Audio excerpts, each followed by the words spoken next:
beautiful here. I've never been here to a protest before. I think we should come back. It's a sort of a fantastic natural amphitheatre, and I can imagine us here with 1,000 people would be perfect. So let's think about doing that in the coming weeks and months ahead, because this year is one of the most important years for climate action, I think, in Victoria. We've had 2 years of debate and discussion about how big a problem climate change is. There's widespread understanding now in the community about how big a problem it is. And that means we can put enormous pressure on our state and federal governments leading up to the coming federal and state election to take real action on climate change. How do we know when the state and federal government are taking real action on climate change? Well, we've heard that the carbon pollution reduction scheme isn't real action, and really it's a very, very simple test. Are they taking coal out of the ground and burning it, or are they leaving coal in the ground where it should remain and safely lock away the carbon that is such a threat to, as we've heard, not only firefighters but generations to come? So let's apply that test in Victoria. We've had a Labor government in Victoria for a decade.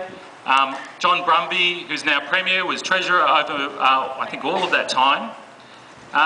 What happened to the brown coal in Victoria over that time? Well, we know because a recent study just released a couple of weeks ago showed that our emissions from burning brown coal in Victoria went up 10% over the last decade.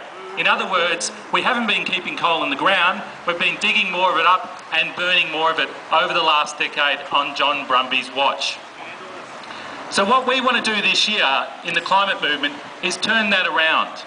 Not only do we want to stop the 12 new coal-fired power stations that are being built around the country or have plans to be built around the country this year, we want to go further. We actually want to close and replace an existing power station.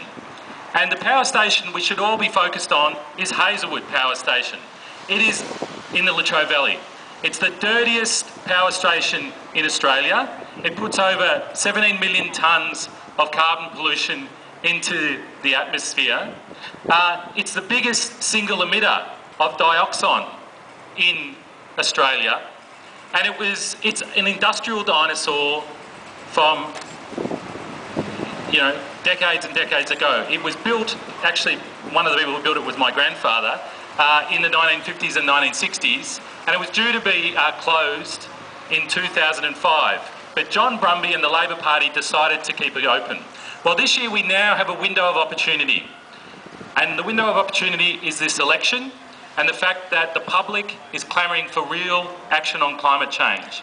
And what we're going to be doing is door knocking, leafleting the inner city in Victoria where Labor Party faces the loss of many seats to the Greens, putting forward to the public this key election test, and that is, will the state and federal government commit to replacing Hazelwood Power Station with clean energy by 2012?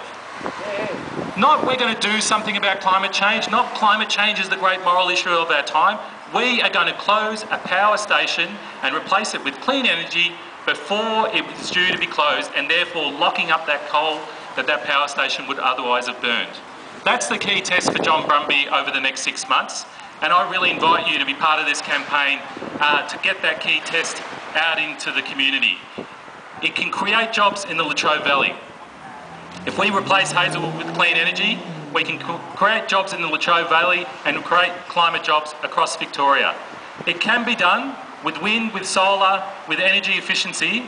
We can replace Hazelwood with clean energy. I'd really invite you to be part of that. Thank you.